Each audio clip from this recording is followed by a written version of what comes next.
सीमा सुरक्षा बल एनबी सिंह, ग्राम सभा कांपा। जैसा कि ऑपरेशन सिंदूर के अंतर्गत 4 दिन हमारा भारतवर्ष युद्ध के मैदान पर डटी रही। ऐसे समय पर आज मुझे महसूस हुआ कि जितनी संख्या पाकिस्तान में पाकिस्तान के नागरिकों की है, उतनी ही संख्या हमारे इंडिया में पाकिस्तान की मानसिकता वाली सोच की यहाँ पर उपस्थित है। हिंदुस्तान में रह करके पाकिस्तान की सोच रखने वाले ऐसे व्यक्ति को हम भला कैसे देशभक्त कहें। हम यहाँ पर विशेष करके सनातन धर्म के ऐसे व्यक्तियों जो हमेशा निगेटिव, इंडिया के विपरीत, देश प्रेम के विपरीत, सेना के विपरीत सोच रखने वाले व्यक्तियों से आज अनुरोध करने आए हैं। हमारी मीडिया 4 दिन के युद्ध के दौरान क्या दिखा रही थी, क्या नहीं दिखा रही थी, अब इस पर प्रश्न चिन्ह लगाने वाले ऐसे व्यक्ति जो पाकिस्तान से खबरें इनको मिल रही हैं वो इनको सही लग रही हैं, जो हमारी मीडिया दिखा रही थी वो इनको गलत लग रही हैं। 100 खबर देने पर कोई एक आध खबर अगर झूठी भी हो जाए तो सारी खबरों को झूठी खबर बताने वाले हमारे इस इंडिया जॉर्ज सोरोस गैंग और विपक्षी सोच के रहने वाले इन व्यक्तियों को मैं सलाह देना चाहूँगा कि आए मेरे व्यक्ति, आए मेरे नागरिक, हमारे साथी, आप ऐसा करना छोड़ दें। इसमें जनता का मनोबल टूटता है, सरकार का मनोबल टूटता है, सेना का मनोबल टूटता है और दूसरे देश की सेना और नागरिकों का मनोबल हाई होता है।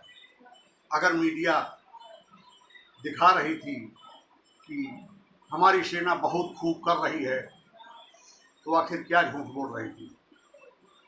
क्या 11 एयरबेस पर हमला नहीं हुआ?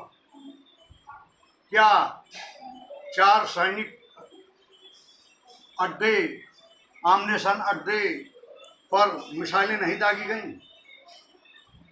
कराची, बहावलपुर, सभी जगहों पर हमारी मिसाइलें नहीं गिरी? हमारे ड्रोन अटैक कहीं ऐसे गलत जगह पर गिरे? निशाने पर जिन चीज़ों को ऑपरेशन सिंदूर के अंतर्गत लिया गया था, हर मिसाइल, हर ड्रोन अपने टारगेट को विनष्ट किया। अगर सत्य हो तो जो अब खबर निकल करके आ रही है कि जिसकी वजह से मानवता को ध्यान में रखते हुए युद्ध विराम की घोषणा जल्दबाजी में करनी पड़ी, परमाणु ठिकाने पाकिस्तान के जिनके ऊपर मिसाइल अटैक भारत ने किया, सुरंग में मिसाइलें ना पहुंच करके ऊपर धमाका की, उसके द्वारा कुछ परमाणु ऊर्जा के संयंत्रों में से कुछ रीझने की खबर आ रही है। मिस्र के यान, अमेरिका के यान पाकिस्तान में लगातार आ रहे हैं। अगर ये सत्य है तो क्या मोदी जी मानवता का ख्याल न रखें? क्या आधे एशिया को बर्बाद होने दें? क्या निगेटिव चला रहे हो? मेरे प्यारे साथियों, ऐसा मत करो प्लीज़।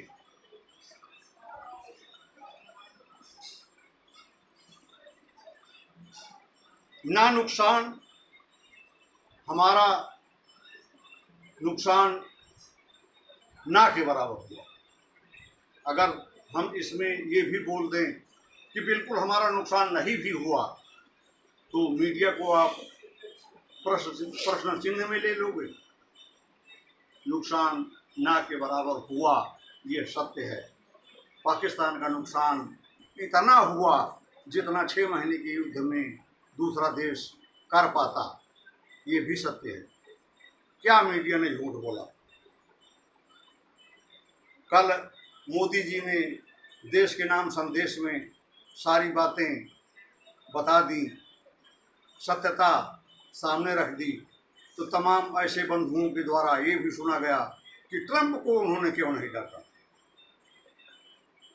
अब कीचड़ में पत्थर मारा जाएगा, छींटे अपने ऊपर भी आए। शांत रह करके, चुप रह करके देखो इसमें कितना लाभ है।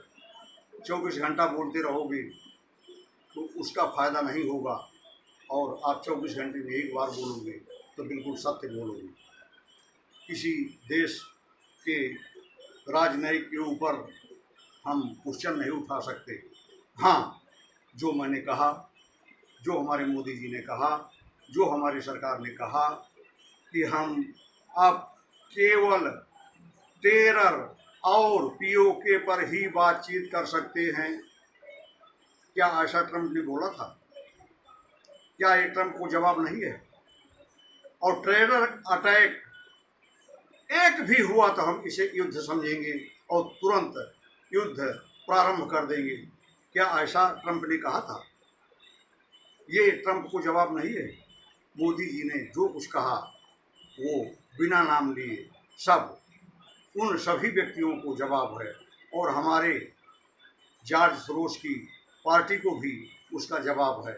महसूस करें, और हम भारतीय जनता से बार बार प्रार्थना करना चाहेंगे कि आप नेगेटिव की तरफ न जाएं, पॉजिटिव सोचें, और हमारी सेना का मनोबल बहुत हाई है। अभी 2-4 दिन के अंदर आप देखना, क्योंकि कुत्ता की हिम्मत नहीं कि वो चमड़े का जूता ना ले भगे, और जब वो चमड़े का जूता ले भगेगा तो युद्ध होगा। इसकी तैयारी हमारी सेना करके बैठी है, और ये सत्य है, शाश्वत सत्य है। यही आप देखेंगे। मोदी जी आज सेना के अंदर जा कर के तीनों सेनाओं के सैनिकों से मिले, अधिकारियों से मिले, उनको मुबारकबाद दिया, उनके साथ हंसे खेले। तो अब आप इस तरह का वीडियो चलाने लगोगे कि चुनाव प्रचार शुरू हो गया। चुनाव प्रचार कोई लोकसभा का हो रहा है क्या? और फिर चुनाव प्रचार हर दिन चुनाव ही होता रहेगा तो मोदी जी सेना से न मिले, मोदी जी राष्ट्र को संबोधित ना करें, मोदी जी जनता के कल्याण के कामों को ना करें। आखिर आप क्या चाहते हो? ऐसा ना करें। विपरीत सोच वालों, आप भी हमारे भाई ही हो, नागरिक हो। ऐसा शब्द अपने मुख से ना निकालें जिसमें दुश्मन देश उस शब्द को लेकर के फ़ायदा उठाए और हमारे देश की हानि हो। देश प्रेम क्या होता है इसकी परिभाषा सीखें। आप अपने लाभ के लिए देश का नुकसान करने के पक्ष में ना हों।